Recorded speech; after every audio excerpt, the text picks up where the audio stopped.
Point number 30 में लिखा है कि रिसीव्ड फ्रॉम राम। अब रिसीव क्या हुआ है जी, कैश है, वो कुछ लिखा नहीं, तो ये ऑब्वियस है, प्रिजम्पशन है कैश रिसीव हुआ। अब आप ट्राई कीजिए, आपको ये गेस करना है कि राम डेटर होगा कि क्रेडिटर होगा। क्रेडिटर, नाम लिखा है ना, डेटर। देखिए वजह क्या है सर, नाम तो क्रेडिटर का भी होता है, नाम डेटर का भी होता है। अभी तक हमने क्या पहचान सीखी थी कि अगर सर सेल हो रही है ना तो डेटर, अगर सर परचेज हो रही है ना तो क्रेडिटर। अभी तक हमने ये पहचान सीखी।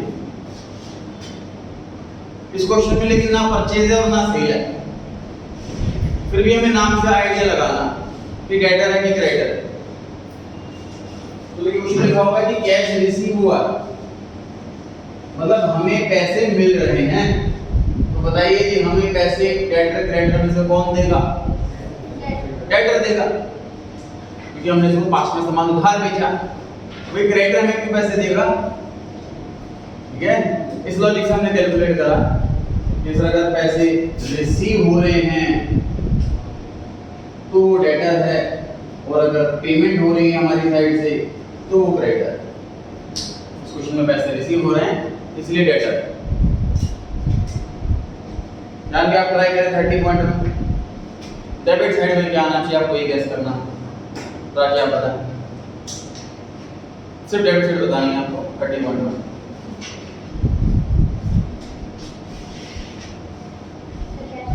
कैश अकाउंट करेक्ट करिए।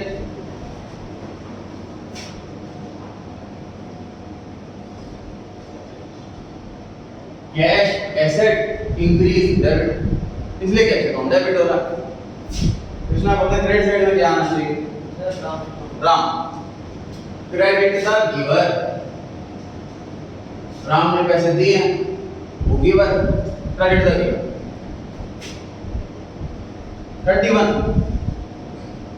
31 और 30 में फर्क क्या है सर?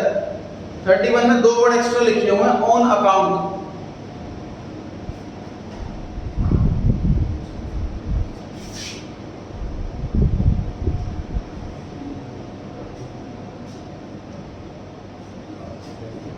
एग्जाम में बच्चे ये आंसर लिख करके आते हैं, लेकिन ये आंसर गलत है। ऑन अकाउंट वर्ड से बच्चों को ये लगता है कि सर अकाउंट में जमा कराए हैं पैसे। अकाउंट वर्ड का मतलब बैंक अकाउंट नहीं होता। अकाउंट की हिंदी खाता होती है, मतलब अकाउंट्स। तो अकाउंट्स तो बिजनेस में भी मेंटेन हो रहे हैं, अकाउंट्स बैंक में भी मेंटेन हो रहे हैं। जब तक बैंक स्पेशली ना लिखा जाए तब तक आपको अपनी साइड से बैंक एज्यूम नहीं करना है। तो जो आंसर 30 का है वही आंसर 31 का रहेगा। 31 का ये वाला आंसर गलत है। ध्यान दें, ऑन अकाउंट वर्ड से ये क्लिक ना करें आपके माइंड में कि बैंक वाले अकाउंट की बात होती है। बैंक के लिए स्पेशली बैंक वर्ड या चेक वर्ड स्पेशली लिखा होगा। क्लियर होगी ये बात? आप दोनों आगे बैठ के बुक शेयर कर लें।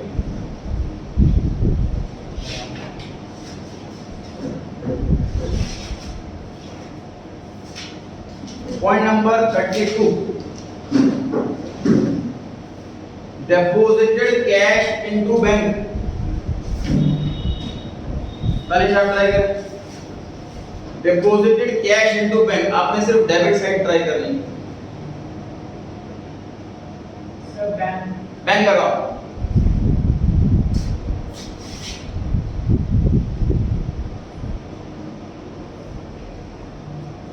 कैश बैंक में जमा कराए सर तो बैंक बैलेंस बढ़ेगा। कैश बैंक में जमा कराए अगर तो बैंक बैलेंस बढ़ेगा। एसेट इंक्रीज हो जाए तो डेबिट कर दी जाती है, इसलिए बैंक डेबिट करो। Rishabh credit side to cash account. Simple सी बात सर, क्वेश्चन में लिखा हुआ है आपने कैश बैंक में जमा कर दिया तो जो कैश वाली एसेट है वो घट जाएगी, कम हो जाएगी, और जो बैंक वाली एसेट है वो बढ़ जाएगी। ऐसे ही हो रहा है। बैंक अकाउंट डेबिट हो रहा है और कैश अकाउंट क्रेडिट। जो बढ़े डेबिट करो, जो घटे क्रेडिट करो।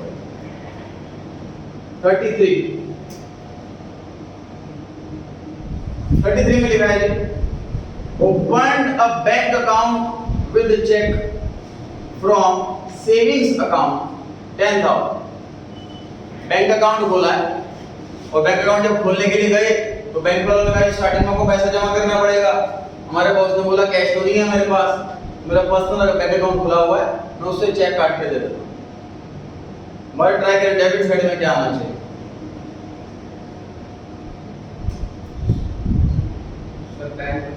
बैंक अकाउंट करेक्ट है जी।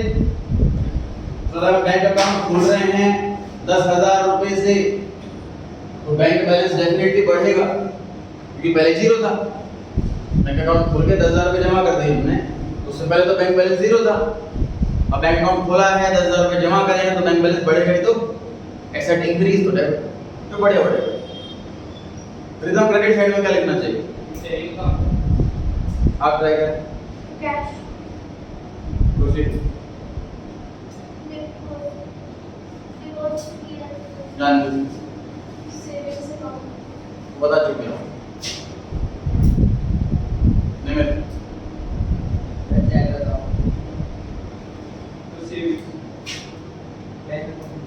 बैंक को डेबिट में बैंक क्रेडिट में कैसे हो सकता है? Danish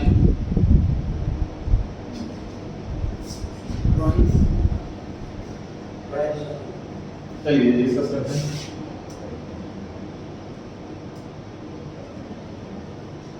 bank account debit to capital account, समझे इस चीज को? सर हम अकाउंटेंट ने कैपिटल वर्ड कब लिखना? जब भी ओनर का पर्सनल पैसा बिजनेस में लग जाए तब हमें कैपिटल वर्ड लिखना। सेविंग अकाउंट ओनर का पर्सनल बैंक अकाउंट है, उसका उसमें पर्सनल पैसा जमा होता है, जिसकी हम अकाउंटेंट को कोई नॉलेज नहीं होती कि वो अपने पर्सनल पैसे से कुछ भी करे। हमें कोई अकाउंटिंग कोई रिकॉर्डिंग नहीं करनी होती उसको।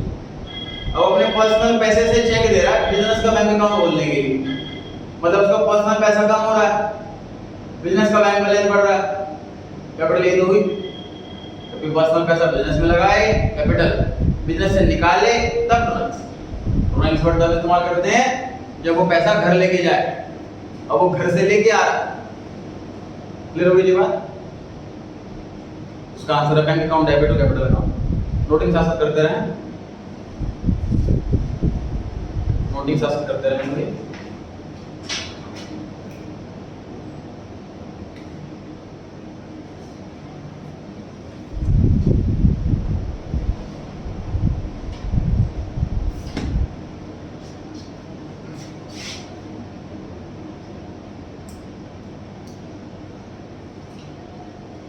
तो जब भी गुड्स आए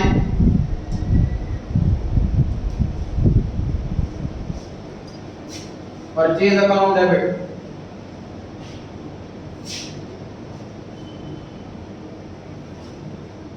जब भी गुड्स जाएं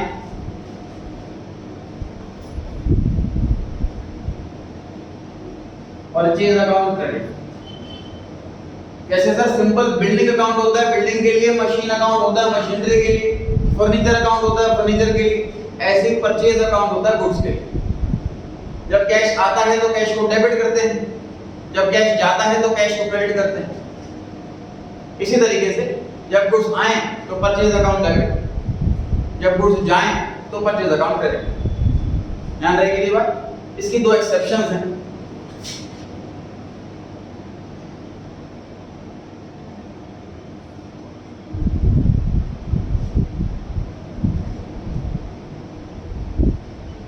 पहला सेल और दूसरा परचेज। पहला सेल और दूसरा परचेज। अगर गुड्स जाने की वजह सेल है तो परचेज अकाउंट क्रेडिट नहीं करना, फिर तो सेल अकाउंट लिखना। अगर गुड्स जाने की वजह परचेज रिटर्न, तो क्या मतलब परचेज रिटर्न का? कि हमने गुड्स खरीदे सप्लायर से, या तो गलत गुड्स आ गए या गलती से कुछ ज्यादा आ गए या वो सही कंडीशन में नहीं है, हमने कुछ वापसी करवा दी, तो उस केस में हम परचेज रिटर्न अकाउंट लिखते हैं, ना कि परचेज अकाउंट क्रेडिट करते हैं। आई रिपीट, जब भी कुछ आए परचेज अकाउंट डेबिट, जब भी कुछ जाए परचेज अकाउंट क्रेडिट। लेकिन अगर कुछ जाने की वजह इन दोनों में से कोई एक है तो आपको यही नाम लिखने होंगे। सर इसके अलावा क्या वजह हो सकती है कुछ जाने की? इन दो के अलावा आपको गैस करना है, वैसे कोई भी गैस करना चाहे। इन दो के अलावा हमारे गोदाम से कुछ जा रहे हैं बाहर और ये दो वजह नहीं, तो कौन सी तीसरी वजह हो सकती है? हाँ जी, कुछ जल गए सर, खत्म हो गए, कुछ जल गए, ये वजह हो सकती है। और चोरी हो गई सर कुछ, इसलिए कुछ चले गए। और एक्सपायरी डेट निकल के इसलिए बिल्कुल वैल्यू जीरो हो गई, खत्म हो गए, स्पॉइल हो गए। और सर गुड्स प्रोप्राइटर अपने घर ले गया, गुड्स हमने एम्प्लॉय को सैलरी की वजह गुड्स बांट दी, गुड्स हमने चैरिटी में दे दिए, गुड्स मार्केटिंग करने के लिए हमने फ्री सैंपल बांट दिए। ऐसे कई वजह हो सकती है। तो हमें क्या ध्यान रखना है, जब भी गुड्स जाएंगे तो हमें परचेज अकाउंट क्रेडिट करना है, क्योंकि जब गुड्स आए थे तो हमने परचेज अकाउंट डेबिट करा, डेबिट होता क्रेडिट, क्रेडिट होता डेबिट। ध्यान रहेगी बात? पूछ लेते हैं जो मैंने बोर्ड पे लिखी है वो आपने नोट्स में लिखी हुई है। 33 पॉइंट के बाद ग्रीन कलर से लिखा हुआ है कि गुड्स आए तो परचेज अकाउंट डेबिट, गुड्स जाएं तो परचेज अकाउंट क्रेडिट। एग्जांपल दिया हुआ है, गुड्स जल गए, गुड्स प्रोप्राइटर खा करके ले गया, गुड्स चैरिटी में बांट दिए, और गुड्स फ्री सैंपल में हमने फ्री में बांट दिए। इसकी दो एक्सेप्शन है, सेल और परचेज। ध्यान रहेगा जी। 34 पॉइंट पर आ गए जी। Ram returned goods being defective. Ram ने गुड्स वापस कर दिए क्योंकि वो डिफेक्टिव हैं। वृंदा आपकी बारी है। आपने ये गैस करना है कि जो मिस्टर राम नाम दिया हुआ है ये डेटर है कि क्रेडिटर, ये गैस करना है। वृंदा सर क्रेडिटर। डेटर देखिए ध्यान से, हम अकाउंट में बैठे हुए हैं सर, ऑफिस किसी स्टाफ ने हमें बताया कि भी राम ना सामान वापसी कर गया, लिख लो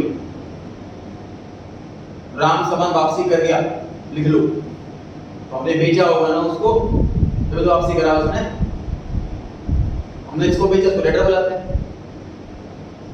अगर राम क्रेडिटर होता तो वापसी वो करता कि हम करते? हम करते। सर अगर कोई भी सामान हमें वापस कर रहा है तो पक्की बात है सेल वाला सामान है, परचेज वाला थोड़ी ना है। अगर हमने पास्ट में परचेज किया सामान और वो वापसी कर रहे हैं तो हम वापसी करेंगे, वो ना वापसी करेगा। अगर कोई और पर्सन वापस कर रहा तो डेफिनेटली हमने उसको पास्ट में बेचा होगा, हमने खरीदा नहीं होगा। ये इसका मीनिंग निकालना है हमें। क्वेश्चन में क्लियर कट वर्ड नहीं मिलेगा। बॉस आके ये नहीं बोलेगा बेटा सेल रिटर्न है कि परचेज रिटर्न है, लिख ले। वो तो इतना बोलेगा सामान वापसी आया है, हमें खुद दिमाग लगाना है अपना कि परचेज रिटर्न है कि सेल रिटर्न है। किसी और ने वापस कराया सामान हमें तो डेफिनेटली हमने इसको पास्ट में बेचा होगा। ये सेल रिटर्न है, परचेज रिटर्न नहीं। समझ आ रही है बात? तो राम हुआ हमारा डेटर। डेटर वो कस्टमर होता है जिसको हमने पास्ट में उधार सामान बेचा। क्लियर हो गई ये बात? सर जब माल बिकता है हमारा, हमारी सेल होती है, रेवेन्यू होती है, आमदनी होती है, और कस्टमर ने माल वापसी कर दिया, हमारी आमदनी कम हो गई। जितने का माल वापसी आया उतनी आमदनी कम हो गई ना हमारी। अगर रेवेन्यू डिक्रीज होता है तो उसको डेबिट कर दो। पढ़ा हमने मॉडल क्लासिफिकेशन में, रेवेन्यू इंक्रीज हो तो क्रेडिट, रेवेन्यू डिक्रीज हो तो debit.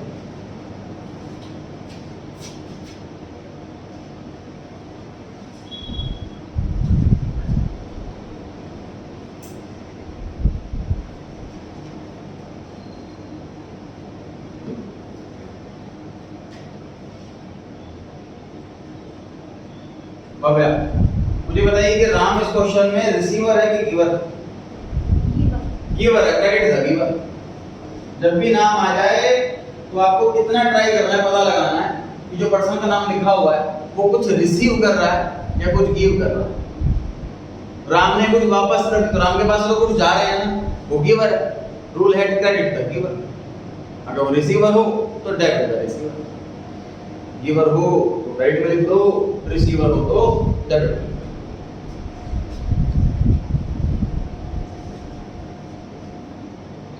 35. Placed an order for goods with Mr. Jain 1 lakh rupees. देखो क्या मतलब है प्लेस्ड एन ऑर्डर का और एक्चुअल परचेज का।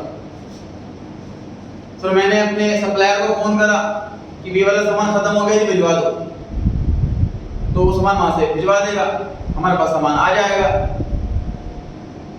और हम मतलब पेमेंट कर देंगे उसको। ये तो नॉर्मल परचेज हो गई।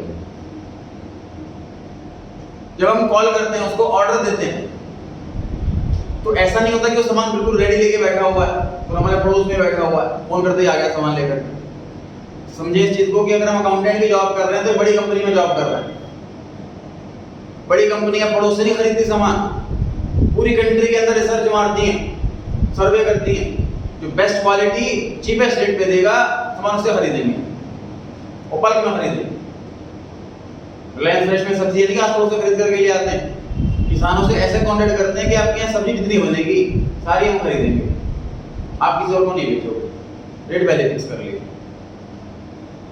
तो अगर हम आज ऑर्डर देंगे अपने सप्लायर को तो हमारा जो सामान आएगा वो कई दिन बाद आएगा या कई वीक बाद आएगा, ऐसा भी हो सकता है। ग्रेजुएशन में 3rd ईयर में एक चैप्टर है इन्वेंट्री मैनेजमेंट, स्टॉक मैनेजमेंट। उसमें ये हमें सिखाया जाता है कि हमें ऑर्डर कितने दिन पहले दे देना चाहिए। मतलब हमारा सप्लायर सपोज 8 दिन ले लेगा सामान भिजवाने और हमारे यहाँ डेली 1000 यूनिट खर्च हो जाती हैं, तो हमारे पास जैसे 8000 यूनिट का स्टॉक बचा हो तभी ऑर्डर कर देना चाहिए। डेली 1000 खर्च होंगी, 8 दिन बाद में लगा देगा, जब तक हमारा माल खत्म होगा उससे पहले सामान आ जाएगा। ऐसी टेक्निक सिखाई जाती है हमें ग्रेजुएशन फाइनल ईयर, वापस आ जाते हैं। सप्लायर को मैंने ऑर्डर दिया आज, अब वो 1 हफ्ते बाद सामान भिजवाएगा, पेमेंट भी उसके बाद करेंगे हम। तो अभी जो ऑर्डर दिया है सिर्फ ये कोई भी ना फाइनेंशियल ट्रांजैक्शन नहीं, क्योंकि यहाँ पर अभी कोई भी लीगल राइट ना मेरे को पेमेंट करने का लायबिलिटी आ गई, पेमेंट करनी ही पड़ेगी, ना मेरे पास सामान आ गया। इसका आंसर है कि नो एंट्री। अगर हम सिर्फ किसी को ऑर्डर दे रहे हैं कि सामान भिजवा दियो, तो इसमें ना कोई परचेज हुई है अभी तक, ना कोई डिलीवरी हुई है, ना कोई पेमेंट हुई है, ना कोई बिलिंग हुई है, कुछ भी नहीं हुआ इसके अंदर। उसका आंसर है नो एंट्री। तो खाली छोड़ करके नहीं आना, हमने एग्जाम में नो एंट्री ये 2 वर्ड लिख करके आने होते हैं। तो सर ऐसा भी होता है एग्जाम में कि नो एंट्री लिखने के मार्क्स मिलते हैं। हाँ जी, अगर एग्जाम में 5 एंट्री आई हैं और 5 नंबर की तो नो एंट्री के आपको 1 नंबर मिलेगा। सर पर हमने सामान तो ऑर्डर कर दिया ना, करेक्ट। तो सर उसकी गारंटी होनी चाहिए। क्या एंट्री मुझे बताओ, गारंटी होनी चाहिए तो क्या एंट्री होनी चाहिए? ये परचेज तो हुआ नहीं है, बिल तो हुआ नहीं है, पेमेंट तो हुई नहीं, कोई वर्ड ही नहीं है इसके लिए। जब माल आ जाएगा तब एंट्री करेंगे परचेज। क्लियर हो गई बात? सर हाँ जी, सर डेबिट क्रेडिट साइड पे अमाउंट भी नहीं लिखी गई। करेक्ट। पॉइंट नंबर 36 पर आ गए सर हम। तो 35 और 36 दोनों पॉइंट सेम है। 36 में एक छोटी सी बात एक्स्ट्रा लिखी हुई है कि हमने 10% एडवांस जमा करा दिया। तो कई बार सामान ऐसा होता है कि हमारे सप्लायर से अच्छे लिंक हैं, हमने सामान आ गया हमारे पास और हमें अब रिक्वायरमेंट नहीं है तो हम वापसी भी कर सकते हैं, उसको कोई दिक्कत नहीं है।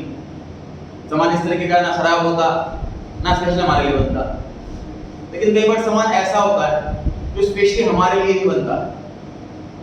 जैसे मैं जहाँ बुक प्रिंट कराऊंगा, उन्हें मैं कहूँ 1 लाख रुपए का ऑर्डर है, अभी दीजिए बुक्स बना दो।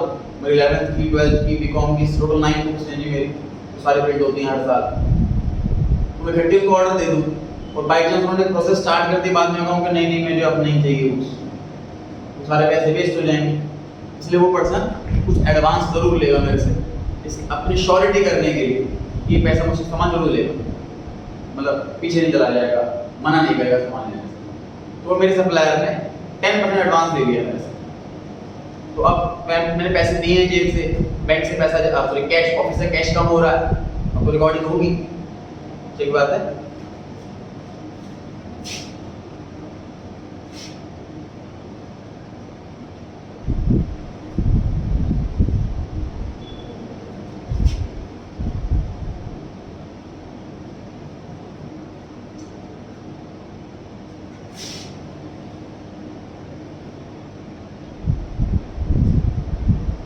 क्रेडिट से तो क्रेडिट मतलब वो कि काम क्रेडिट क्या? कैश तो होगी कि मिस एडवांस डिपॉजिट तो उधार नहीं होता ना दोस्त, एडवांस भी उधार हो सकता है, कुछ भी देखो, है ना।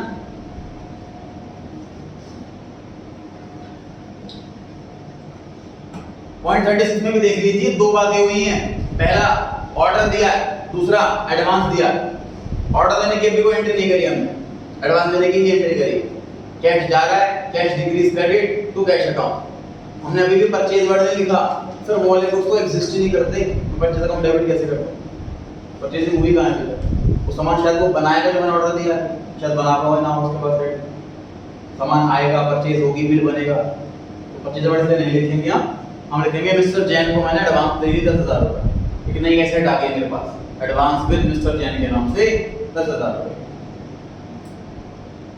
36 पॉइंट से पहले जितने भी पॉइंट करे हमने, 35 पॉइंट करे, उन सब में क्वेश्चन में अमाउंट गिवन था और वो amount as it is answer में आना था। अब 36 पॉइंट में 1 लाख वाला अमाउंट नहीं आया, इसके अंदर 10,000 आया। तो ये ऐसे क्वेश्चंस के अंदर मार्क्स अमाउंट के भी मिलते हैं। 35 पॉइंट तक के आपको क्वेश्चन में से अमाउंट देख करके लिखना है, मार्क्स नहीं मिलेंगे उसके, लेकिन नहीं लिखोगे तो कटेंगे। क्वेश्चन से कॉपी पेस्ट करना है बस, तो माइंड तो लगाएंगे ना, इससे 1 मार्क में वो सिर्फ एंट्री गई है, आधा नंबर डेबिट का, आधा नंबर क्रेडिट का। ऐसे क्वेश्चन जिसमें अमाउंट की भी मेहनत करनी है, अमाउंट की भी कैलकुलेशन करनी है, अमाउंट के भी मार्क्स, ठीक है। हाँ जी, मिस्टर जैन अगर वर्ड लिखेंगे ना तो ऐसा लगेगा, पहली बात तो हमारा डेटर है, क्योंकि डेटर को डेबिट करते हैं। दूसरी बात ये पता नहीं लगेगा हमने एडवांस दिया पैसा किसी को, हमें ये भी शो करना है कि एडवांस दिया हुआ, ठीक। सर और नो एंट्री की नरेशन नहीं। Point number 37, received intimation, intimation मतलब information from Mr. Jain that goods have been dispatched with transport company। मतलब वो कह रहा है कि मैंने गुड्स ट्रांसपोर्ट कंपनी के साथ डिस्पैच कर दिए, भिजवा दिए। अब देखिए, जब गुड्स, देखो होता क्या है,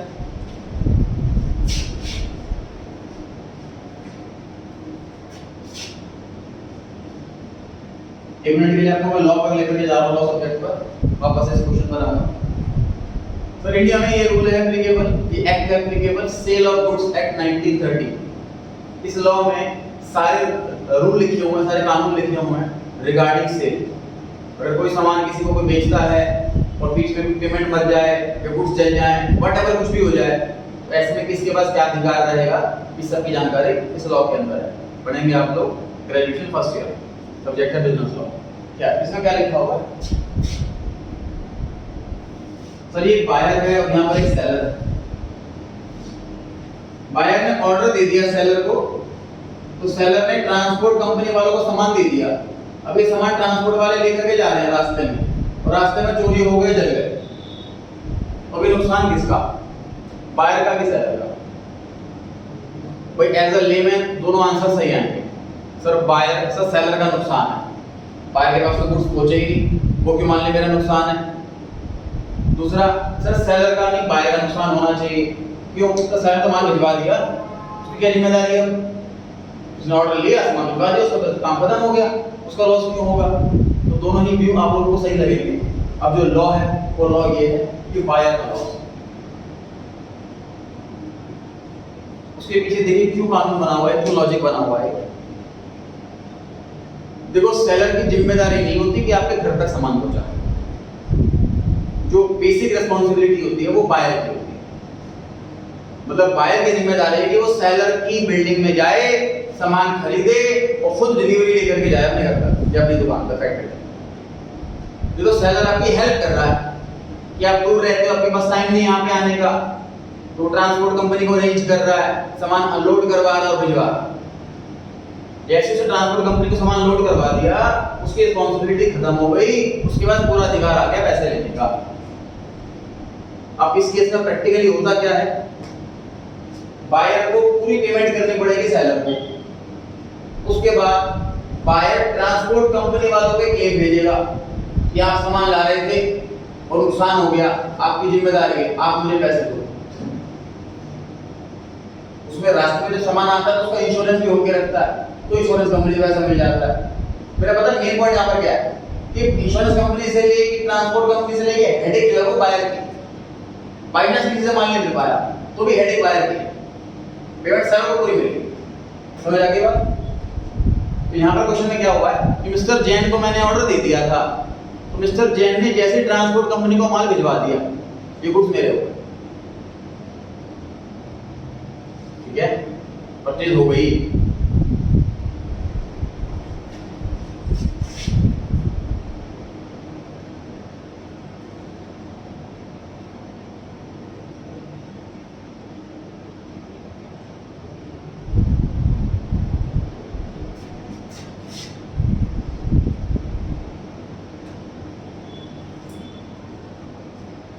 गुड्स अगर हमारे गोदाम में आ जाते हैं, परचेज अकाउंट वर्ड लिखते हैं। अगर हमारे ही गुड्स हो गए बट अभी तक पहुंचे नहीं है गोदाम में, तो हम वर्ड इस्तेमाल करते हैं जो goods in transit. Separate account बोलते हैं। ये अकाउंट ये बता रहा है कि हमारे गुड्स हैं लेकिन रास्ते में हैं। सर ऐसा क्यों करा आपने? परचेज अकाउंट लिख देते तो क्या फर्क पड़ जाता? इसलिए फर्क पड़ जाता कि स्टॉक की चेकिंग कभी भी हो सकती है गोदाम में। हमने परचेज वर्ड लिख दिया कि गुड्स हमने खरीद ली और स्टॉक की चेकिंग होने लग जाए गोदाम के अंदर, तो स्टॉक कम मिलेगा। बात अकाउंटेंट भाई ने साहब कैसे मेंटेन कर रखा है, इसलिए वो सेफ्टी लेके चलता है। हम अकाउंटेंट में सेफ्टी लेके चलते हैं, ये वाले रास्ते में, ये वाले गोदाम में, तो रास्ते वालों के लिए गुड्स इन ट्रांजिट। जो भी चेकिंग के लिए आएगा उसको बता देंगे सर 1 लाख के गुड्स रास्ते में है, बाकी गुड्स गोदाम में, आप जाके चेक कर सकते हो, ठीक है। तो जब भी हमने गुड्स खरीदे हों लेकिन वो रास्ते में हो तो उसके लिए हम इस्तेमाल करेंगे गुड्स इन ट्रांजिट, ये वाला वर्ड। तो मिस्टर जैन क्रेडिट लगी बात, ठीक है। फिर वही बात,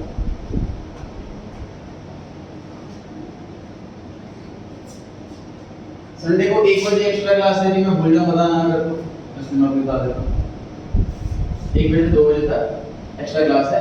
एक चैप्टर कंटिन्यू चलेगा, एक चैप्टर कंटिन्यू चलेगा संडे को 1 बजे, टेस्ट कोई नहीं संडे, चैप्टर जब कंप्लीट हो जाएगा तब टेस्ट होगा इसका। आगे बढ़ते हैं।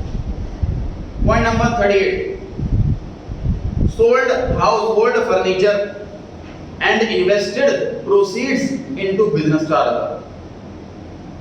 तो मेरा बॉस आकर के बैठता है मेरे कैबिन के अंदर, यार पैसों की बड़ी तंगी चल रही है, मैंने अपने घर का फर्नीचर बेच दिया। इतना सुनने के बाद बस ओके बोलना है, कुछ लिखना नहीं, क्योंकि अपने घर बैठे वो फर्नीचर बेचे, टीवी बेचे, मुझे कोई मतलब ही नहीं है इस बात से। हमें जो सैलरी मिलती है वो बिजनेस के अकाउंट्स मेंटेन करने की मिलती है, ठीक। उसके बाद बॉस ने बोला कि फर्नीचर बेच के 4000 रुपए मिले, वो मैंने बिजनेस में लगा। अब ये हमारे लिए काम की बात आ गई कि ओनर अपना पर्सनल पैसा बिजनेस के अंदर लेकर के आ रहा है, इसी को कैपिटल कहते हैं। Amount invested by the owner in the business is termed as capital. Cash नाम की एसेट बढ़ रही है एंड कैपिटल इंक्रीज, तो ध्यान रखिए कहीं पर एक्स्ट्रा इंफॉर्मेशन भी होती है क्वेश्चन के अंदर। फर्नीचर वाला पॉइंट है, अब बच्चे उसका फर्नीचर अकाउंट लिखा है आंसर के अंदर डेबिट में या क्रेडिट में, सोल्ड लिखा है, सेल वर्ड लिखा है डेबिट में क्रेडिट में। हमें समझना है इस चीज को कि हमारा बॉस को नहीं पता कि हम अकाउंट्स में क्या लिखना है क्या नहीं लिखना, वो तो हमें सेफ्टी के हिसाब से सारी चीजें बताएगा, सब कुछ बताएगा हमारा बॉस। मैंने घर पे ये बेचा, वो बेचा, खरीदा, वगैरह वगैरह। आपको सुनना है, जो काम की बात है उसको रिकॉर्ड कर लेना है, जो बेकार की बात है उसको सुन के बस ओके बोलना, कुछ करना नहीं, ठीक है। फर्नीचर बेचकर दुकान में पैसा लगाया है, दुकान में कैश बढ़ रहा है, कैश एसेट इंक्रीज डेबिट, और जब भी ओनर अपना पर्सनल पैसा बिजनेस के अंदर लगाए तो कैपिटल बढ़ जाती है, कैपिटल इंक्रीज से। क्लियर है यहाँ तक? पढ़ सकते हैं आगे। 39 गुड्स बांट दिए एज फ्री सैंपल, जिनकी कॉस्ट थी 500 रुपए और सेलिंग प्राइस था 600 रुपए। मतलब वो वाले गुड्स हमने खरीदे हैं या बनाए हैं 500 रुपए में और उसको बेचते 600 रुपए, तो हमने एज अ मार्केटिंग स्ट्रेटेजी हमने एज उसको फ्री सैंपल बेच दी। तो फ्री सैंपल से ये मार्केटिंग स्ट्रेटेजी ऑफलाइन तो होती है। मान लीजिए मैं कोई सपोज नई कंपनी का चिप्स लेकर के आया हूँ, अब वो कस्टमर जो बिकेगा वो आम दुकान पर ही बिकेगा, जब भी चिप्स का पैकेट बिकेगा। अब कस्टमर को पता ही नहीं कि वो चिप्स है कौन सा, वो कस्टमर मांगेगा ही नहीं, तो दुकानदार बेचेगा ही नहीं। तो मैं दुकानदार को देकर के आऊँगा कि चिप्स रखो और आप बेचने की कोशिश करो, ज़्यादा डिस्काउंट दूंगा आपको, कुछ फ्री में चिप्स दिया कि मान लीजिए कोई 100 रुपये की 200 की शॉपिंग करे तो उसको एक चिप्स का पैकेट फ्री दे देना, तो इस चीज़ को लगेगा तो अपने आप लेके जाए। ऑनलाइन ग्रोसरी ऑर्डर करते हैं सर, उसमें लिखा था 500 रुपये का ऑर्डर करा आपने तो वही ये वाली आइटम आपको फ्री मिल जाएगी, तो वो वाली आइटम रखी होती है जो कंपनी फ्री सैंपल देना चाहती है। तो हम भी कुछ फ्री सैंपल में दे रहे हैं सर, तो बिजनेस के लिए खर्चा हुआ कि इनकम हुई? खर्चा हुआ, एक्सपेंस हुआ है ना। फ्री में सैंपल में सामान दे रहे हैं,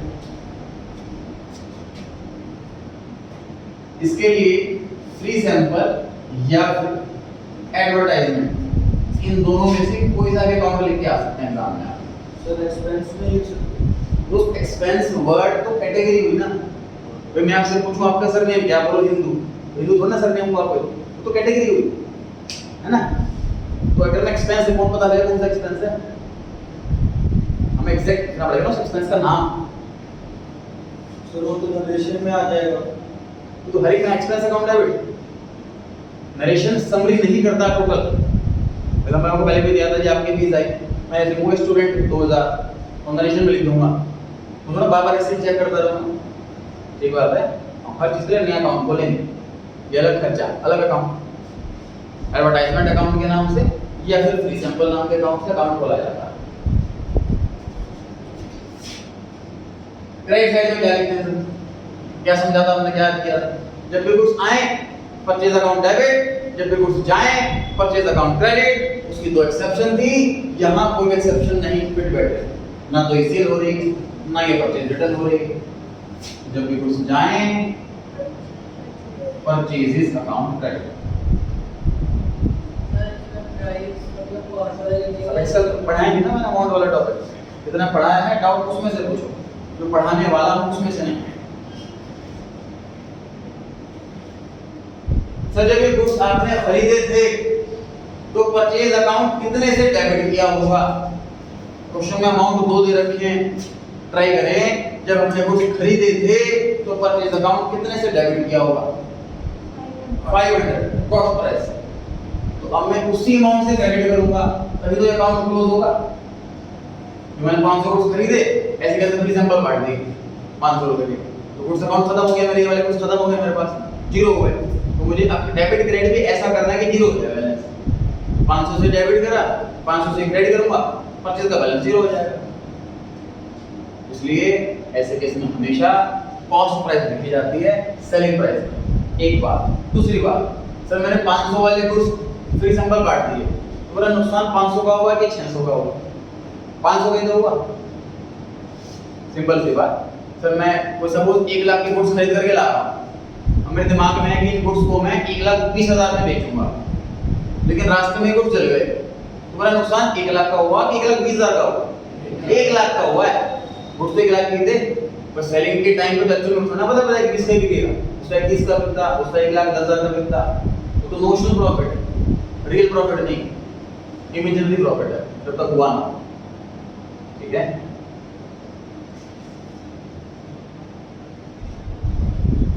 पॉइंट नंबर 4040, चैरिटी 1000 रुपए।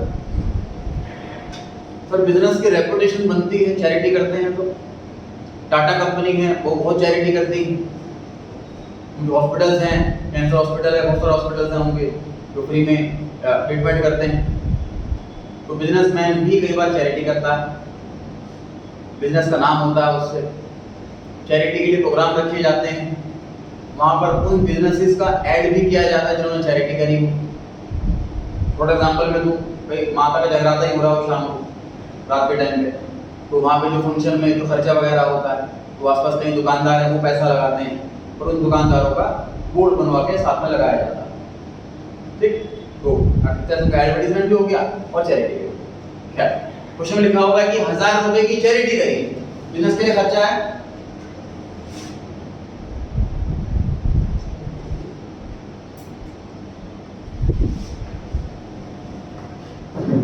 चैरिटी अकाउंट है बिट्टू, कैश अकाउंट, चैरिटी नाम का खर्चा हो गया। सर साल के एंड में मुझे पूरे बॉस के 1 रुपए का हिसाब देना है, ये सब पूरे साल में 15 लाख रुपए खर्च हुए हैं, इतने 1000 रुपए चैरिटी में, इतने रुपए एडवर्टाइजमेंट में, इतने रुपए परचेज में, इतने रुपए रेंट में वगैरह, सारा हिसाब देना। तो हर हिसाब के लिए एक नया account, cash asset decrease, credit, पैसा जा रहा है क्रेडिट हो रहा है, क्लियर हो गया? बढ़े आगे। Point number 41, goods given as charity cost 500 रुपए। सर शर्ट की फैक्ट्री है हमारी, तो कोई अनाथ आश्रम से आए कि जी हमारे यहाँ दान वगैरह कुछ कीजिए बच्चों के लिए, तो हमने उनको कैश देने की बजाय शर्ट्स दे दी उनको, ये भी तो चैरिटी। क्वेश्चन में लिखा होगा कि हमने गुड्स दिए एज अ चैरिटी, पैसे नहीं दिए।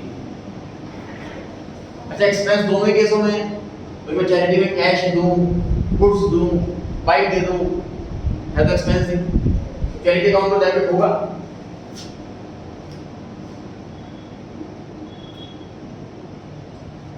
कैश ना तो बढ़ा ना घटा, कैश में कोई चेंज नहीं, तो कैश अकाउंट तो नहीं आएगा। क्या याद किया था जी? जब भी गुड्स आए परचेज अकाउंट डेबिट, जब भी गुड्स जाए परचेज अकाउंट क्रेडिट, गुड्स जा रहे हैं इसलिए परचेज अकाउंट है। उसका आंसर हुआ purchases, sorry charity account debit to purchases account. Charity नाम का एक्सपेंस हो गया, परचेज क्रेडिट क्योंकि गुड्स जा रहे हैं। अगेन सर अमाउंट कौन सा लिखेंगे? 500 रुपए, जब खरीदा था 500 में तो नुकसान भी 500 का ही रिकॉर्ड करेंगे, तो 600 नहीं 500 रुपए अमाउंट है। 42,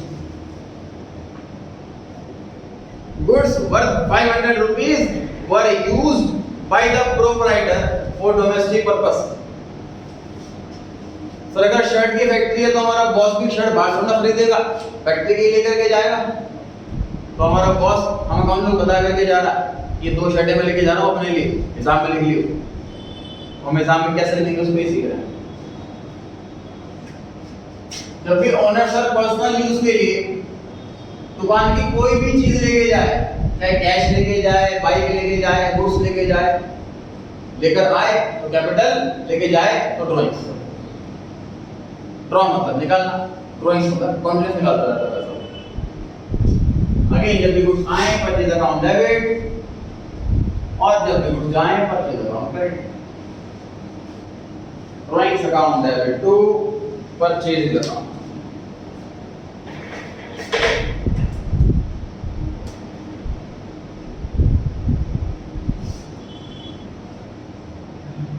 यहाँ पर सर ड्राइंग अकाउंट डेबिट क्यों किया है?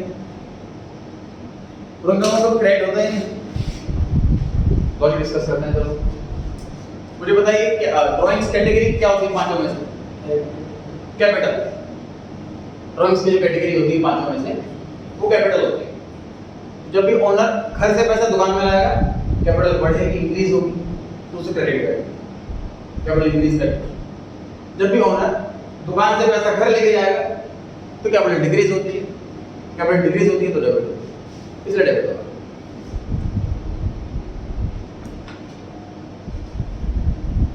पॉइंट नंबर आ गया जी हम 43, bad debts due from Kunal 300 rupees.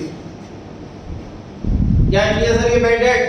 Customer को सामान बेचा उधार और उसने हमारे पैसे मार लिए, नहीं दिए पैसे, इस नुकसान का नाम है बैड डेट्स।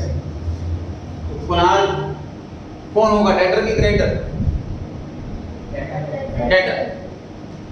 हमारे पास डेटर तो मार सकता है, क्रेडिटर से तो उधार लेकर के आए सामान हम, वो तो पैसा मार नहीं सकता हमारा, हम मार सकते हैं। और किसका पैसा? ठीक बात है, हमारा पैसा डेटर तो मार सकता है बस। तो डेटर कुणाल, उसको हमने माल बेचा होगा पास में, उसने पैसे नहीं दिए, हमने एफर्ट लगा लिए सारे, पैसे नहीं निकलवा पा रहे, अब पैसे मर गए हमारे, इस नुकसान को रिकॉर्ड करो। अगर नुकसान हो गया, एक्सपेंस हो गया, एक्सपेंस लॉसेस हमेशा डेबिट होते हैं, bad debts account debit. Kunal, अब देखिए इसमें कुणाल जो क्रेडिट हो रहा है इसको समझना है, थोड़ा सा एफर्ट लगाना है। आसानी से बच्चे लिखते कैसे हैं इसको, इस बैड डेट हो तो डेबिट में तो बैड डेट ही आएगा, क्रेडिट में कुणाल क्या होगा, कोई वजह नहीं लिखने को। तो देखिए जब हमने कुणाल को पास में सामान बेचा हो तो हमने कुणाल को डेबिट करा हो, डेबिट से रिसीवर, उसने कुछ रिसीव करे, तो जब पैसे मर गए इससे, उसका अकाउंट हमें जीरो करना, इसका नाम हमें अपने बुक से हटाना, इस वजह से क्रेडिट कर रहा है, इस बुक से हटाने के लिए। डेटर एसेट होता है, एसेट डिक्रीज हो रही है, डेटर नाम की एसेट खत्म हो रही है हमारी, अब पैसे नहीं आने से, एसेट डिक्रीज तो क्रेडिट, ठीक है। Point number 44, amount due from Kunal 300 was not recoverable, it was to be written off।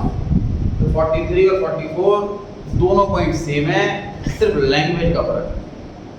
Exam में 43 में जैसा लिखा हुआ है इस लैंग्वेज में भी आ सकता है, 44 में जैसा लिखा हुआ इस लैंग्वेज में भी आ सकता है। अमाउंट मुझे रिकवर करना था, लेने थे 300 रुपए, वो रिकवर नहीं हो पाए, इसको अपने बुक से हटा दो, राइट ऑफ। राइट मतलब लिखना, राइट ऑफ मतलब लिखे को हटाना, तो लिखे को हटा रहे हैं हम लोग से, जो अकाउंट खुल चुका उसको खत्म कर रहे हैं। 45, charge depreciation on plant costing 20,000 rupees at the rate 10% per annum for 9 months।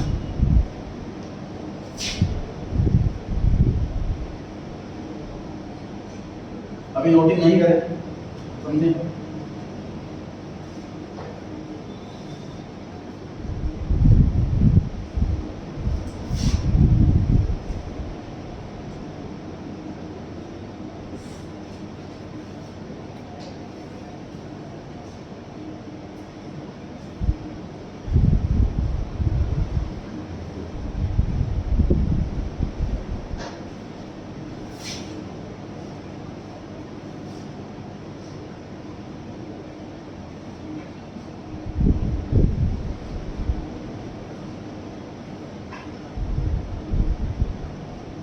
Depreciation क्या चीज है सर?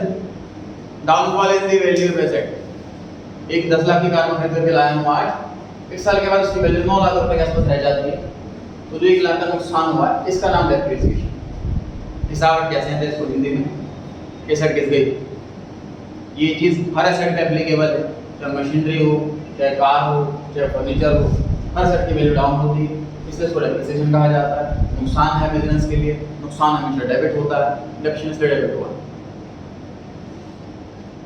प्लांट पे आते हैं, प्लांट वर्ड से क्या मतलब है, बताया कोई answer? What do you mean by the word plant? Business unit को सेटअप करना, हाँ जी, एक बिजनेस यूनिट को सेटअप करना। और कोई आंसर?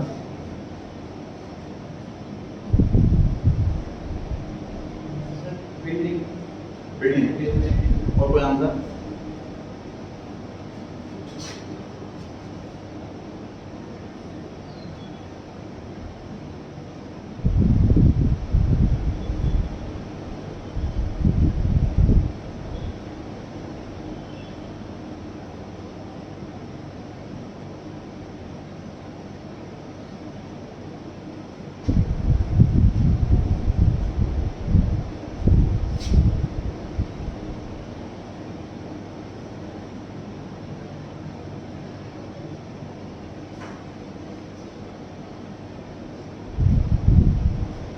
जो मशीन गुड्स बनाती है उस मशीन को प्लांट बुलाते हैं। सर एसी भी मशीन है, जनरेटर भी मशीन है, आरओ पानी का वो भी मशीन है, तो हम गुड्स वाली मशीन को आइडेंटिफाई करना चाहते हैं अलग, कि गुड्स वाली मशीन को भाई अलग लिखो, जो मशीन गुड्स ही बना रही है, तो बाकी मशीन अलग। तो जो मशीन गुड्स बना रही है उसको हम प्लांट वर्ड बुलाते हैं, और जो गुड्स नहीं बना रही उसे सिर्फ मशीनरी वर्ड बुलाते हैं। क्लियर हो गई जी बात? तो प्लांट वर्ड मतलब वो मशीन जो गुड्स बनाने का काम करती है। तो जब हमने प्लांट खरीदा होगा 10 लाख रुपए का, हमने प्लांट अकाउंट डेबिट करा होगा, एसेट इंक्रीज डेबिट, आज उसकी वैल्यू कम हो गई, एसेट डिक्रीज क्रेडिट, इसलिए प्लांट अकाउंट क्रेडिट हो रहा है, इसलिए प्लांट अकाउंट क्रेडिट हो रहा है। चर्चा करते हैं अमाउंट पर। सर 20,000 रुपए का प्लांट है, 10% का डेप्रिसिएशन का रेट है, 10% के साथ पर एनम लिखा हुआ है।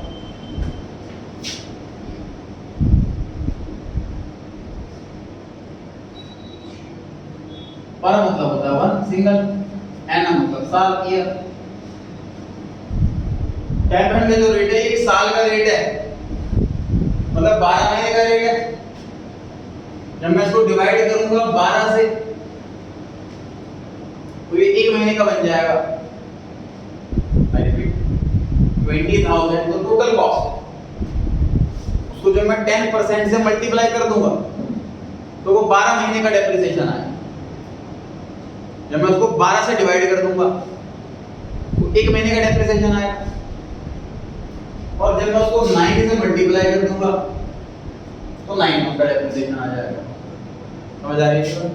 हमें क्वेश्चन में बोला है कि ये मशीनरी केवल 9 महीने यूज हुई है, तो डेप्रिसिएशन भी सिर्फ 9 महीने का ही लगाना, लेकिन जो रेट दे रखा है वो 12 महीने वाला दे रखा है, तो हमें रेट के साथ साथ टाइम फैक्टर से भी मल्टीप्लाई करना पड़ेगा। क्लियर हो गई जी बात? ये तो अमाउंट की बात रही। दो आंसर लिखे हुए जी मैंने इसके। पहले वाले में लिखा है डेप्रिसिएशन अकाउंट डेबिट, अगले वाले में लिखा है depreciation on plant account debit. तो कौन सा सही है? देखिए दोनों आंसर सही हैं, दोनों में फर्क क्या है? तो देखिए सपोज एक कंपनी के अंदर 5 तरीके की एसेट है, प्लांट, मशीनरी, फर्नीचर, बिल्डिंग, 4 मान लेते हैं। अब चारों की वैल्यू डाउन होती है, चारों पे डेप्रिसिएशन लगता है, ये खर्चा रिकॉर्ड करते हैं हम, तो चारों के डेप्रिसिएशन को एक अकाउंट में मिक्स कर सकते हैं और अलग अलग भी दिखा सकते हैं, ये ऑप्शन होता है। मिक्स करने की वजह क्या है सर? क्योंकि कम रेलिवेंट है, क्योंकि सिर्फ बुकिश एंट्री, किताबी एंट्री। सोच के देखो, भाई 10 लाख की मशीन खरीद करके ले आया मेरा बॉस, एक्स्ट्रा बॉस की वैल्यू 1 लाख रुपए कम हो गई, उन्होंने खर्चा रिकॉर्ड कर लिया, किताबी एंट्री तो हो रही है, किसको पैसे जा रहे हैं 1 लाख रुपए, दुकान से पैसे आ रहे हैं 1 लाख रुपए। मेरा बॉस सोच के बैठा है 10 लाख की मशीन लिया है मैं, अब 8-10 साल तक नई मशीन चाहिए मेरे को, 8 साल निकाल देंगे, 8 साल बाद फिर मशीन लेकर के आऊंगा, और ये सोच के बैठा हुआ 8 साल तक किसी को पैसे देने, किसी को पैसे लेने। बस हम अकाउंटेंट रिकॉर्ड कैसे करते हैं इसको, 1.5 साल के 1 लाख रुपए की किसी रही है, 10 लाख की वैल्यू करके हम जीरो बना देंगे टाइम पर। तो बुकिश एंट्री हो रही है, किताबी एंट्री हो रही है, इसलिए मर्ज अगर कर दे चारों की खर्चों को, चारों के डेप्रिसिएशन को, उतना इम्पैक्ट नहीं पड़ता, इसलिए हम अकाउंटेंट के पास चॉइस है, इनको मिक्स भी कर सकते हैं। तो अगर खाली डेप्रिसिएशन अकाउंट लिखते हैं हम, तो फर्नीचर पर डेप्रिसिएशन हो, डेप्रिसिएशन अकाउंट डेबिट, मशीनरी पर हो, डेप्रिसिएशन अकाउंट डेबिट, बिल्डिंग पर हो, डेप्रिसिएशन अकाउंट डेबिट, इसमें इसको मिक्स कर लेते हैं। ये पॉइंट डिस्कस हो चुका पहले भी रिपेयर वाले क्वेश्चन के अंदर, तो मशीन की रिपेयर कराई या फर्नीचर की रिपेयर कराई, नीचे खाता बोलो रिपेयर, ठीक।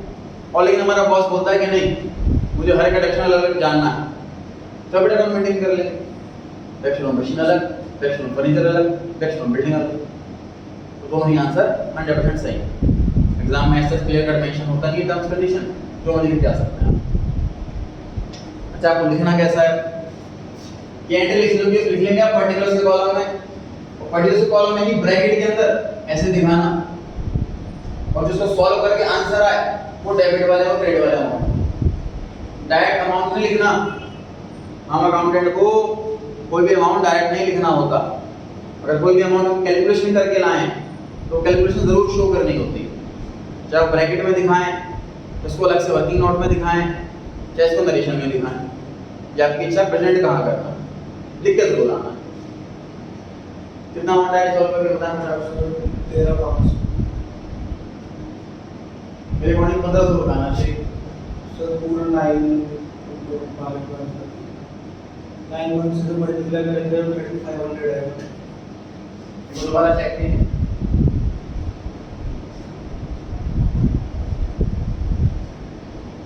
चलिए कैलकुलेशन करके देखें।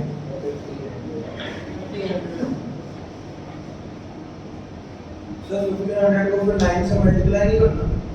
9 से मल्टीप्लाई करने के बाद आ गया।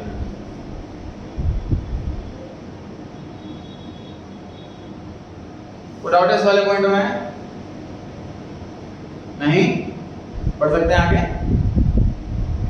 चलिए पॉइंट नंबर 46 पढ़िए ध्यान से।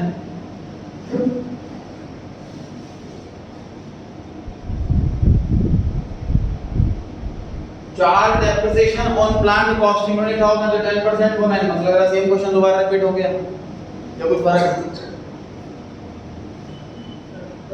पर एनम नहीं लिखा हो, मतलब जो रेट है वो साल का रेट नहीं, वो फ्लैट रेट। क्या फर्क होता है फ्लैट रेट में, क्या फर्क होता है पर एनम वाले में? रेट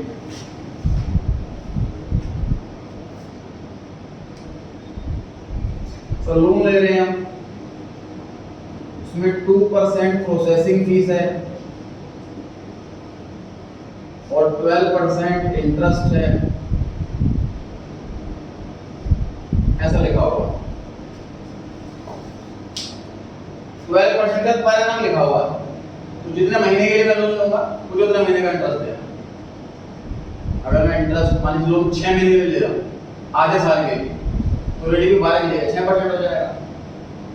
अगर मैं लोन चुकाया 2 साल के बाद तो इंटरेस्ट भी 12 की जगह 24% देना पड़ेगा, मतलब टाइम के हिसाब से।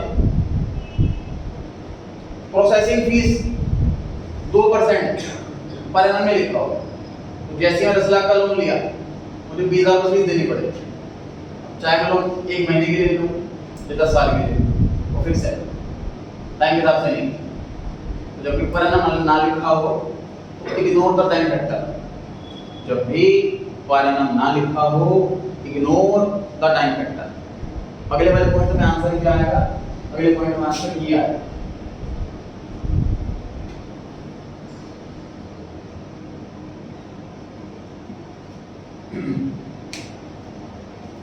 ध्यान रहे, जब भी पर एनम लिखा हो तो मतलब कि टाइम के हिसाब से रेट दे रखा है तो हमें टाइम फैक्टर कंसीडर करना होगा, कितने टाइम का कैलकुलेट करना है।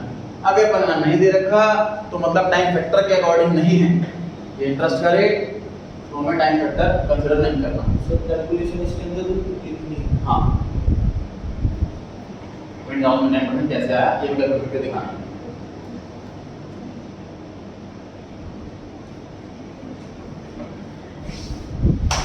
What is 7 में लिखा हुआ है जी paid custom duty on import of a new machine 25,000। Underline करें कस्टम, उसका मीनिंग लिखें import and export. Import and export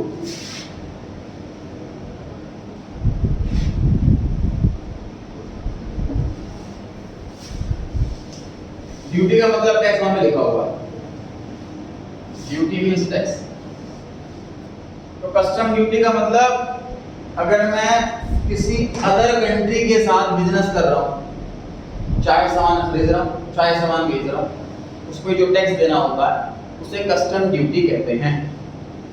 custom duty के अंदर 2 टाइप की ड्यूटी आती है, इंपोर्ट ड्यूटी और एक्सपोर्ट ड्यूटी। इंपोर्ट मतलब अदर कंट्री से अगर मैं परचेज करके अपनी कंट्री में सामान लेकर के आ रहा उस पे जो टैक्स दे रहा हूँ उसे इंपोर्ट ड्यूटी कहते हैं। अगर मैं अपनी कंट्री से बाहर किसी कंट्री में सामान बेच रहा हूँ तो उसे एक्सपोर्ट ड्यूटी कहते हैं। यहाँ पे इस क्वेश्चन में हम मशीन खरीद करके लाए हैं किसी और कंट्री से, हम इंपोर्ट कर रहे हैं इसलिए इंपोर्ट ड्यूटी लग रही है। 25,000 रुपए की इंपोर्ट ड्यूटी है। आंसर हुआ जिसका machinery accounted debit.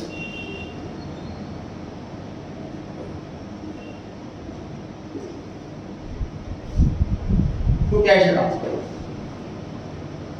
Sir import duty पे कर रहे हैं हमने, तो इंपोर्ट ड्यूटी लिख रहे हैं आंसर में, ना कस्टम ड्यूटी लिखा, सिर्फ मशीनरी लिख दिया। ऐसा क्यों?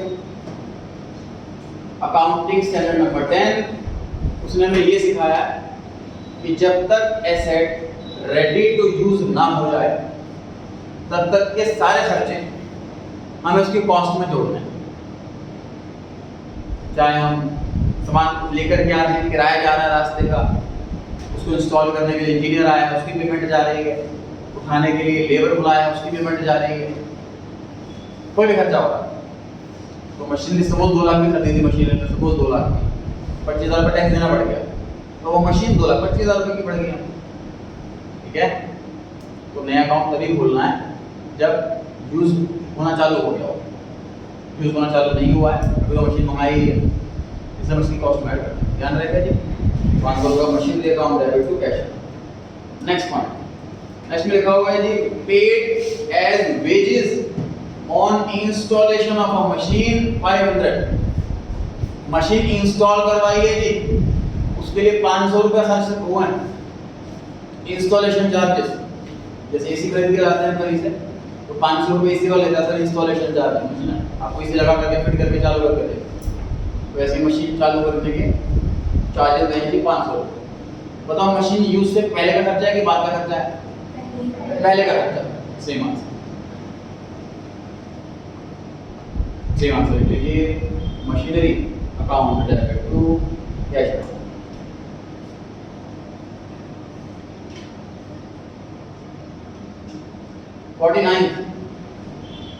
Paid trade expenses.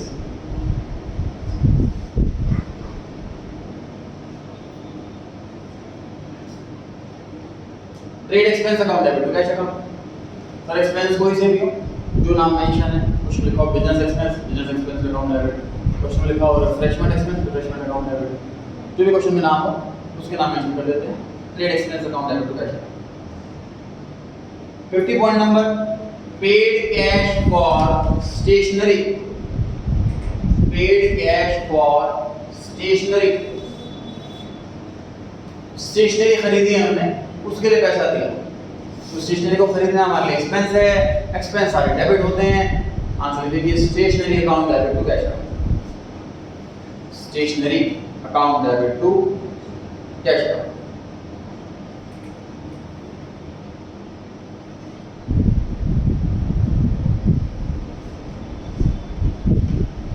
Fifty one point पढ़ानी ध्यान से।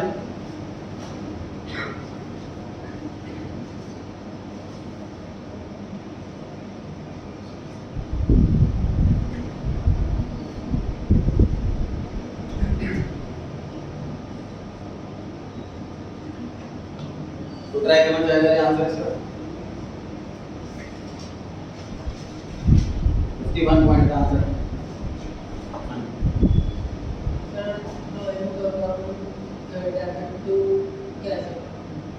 और कोई answer?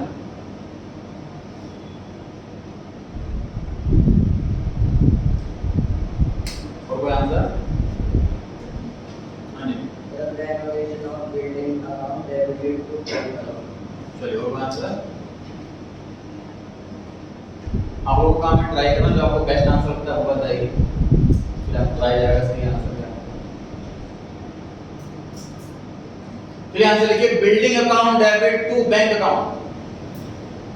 Building account debit to bank account.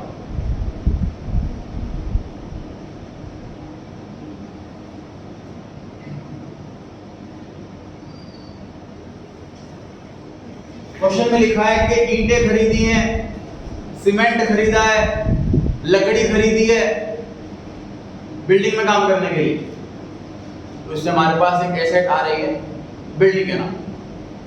Use से पहले का खर्चा है, तो जो भी एसेट में खर्चा हो यूज से पहले का उसी की कॉस्ट में जोड़ देंगे, बिल्डिंग के नाम में जोड़ देंगे।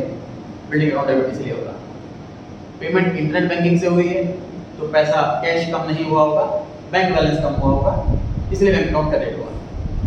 क्लियर हो गई बात?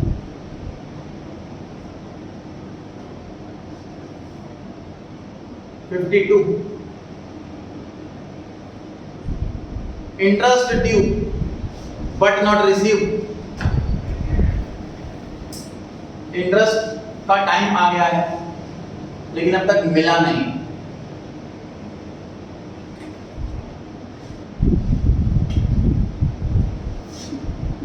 चैप्टर 4 में पढ़ा था सर हमने एक्रूअल कॉन्सेप्ट, इसमें नहीं पढ़ा, बता देता हूं। एक्रूअल कॉन्सेप्ट ये कैसे सिखाता है कि आप ये मत देखो कि पेमेंट आई कि नहीं आई। अगर इस साल का खर्चा है तो लिखो इसी साल, इस साल की इनकम है तो लिखो इसी साल। यहाँ भी लिखा हुआ है कि इंटरेस्ट का टाइम आ गया बट अब तक मिला नहीं, बट हमने कमा तो लिया इसी साल, कमाई इसी साल की है, रिकॉर्ड कर लेना चाहिए। इनकम जो होती है वो क्रेडिट की जाती है।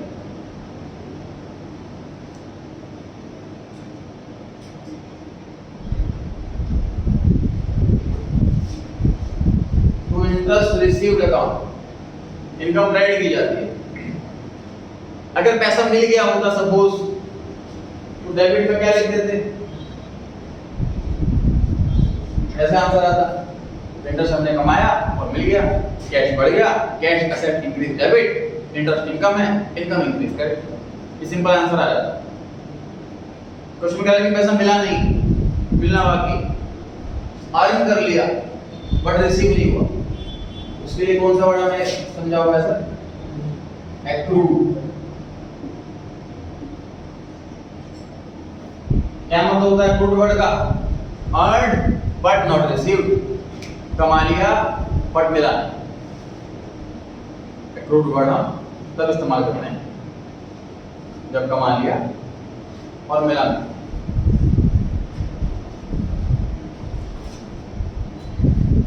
earned but not received.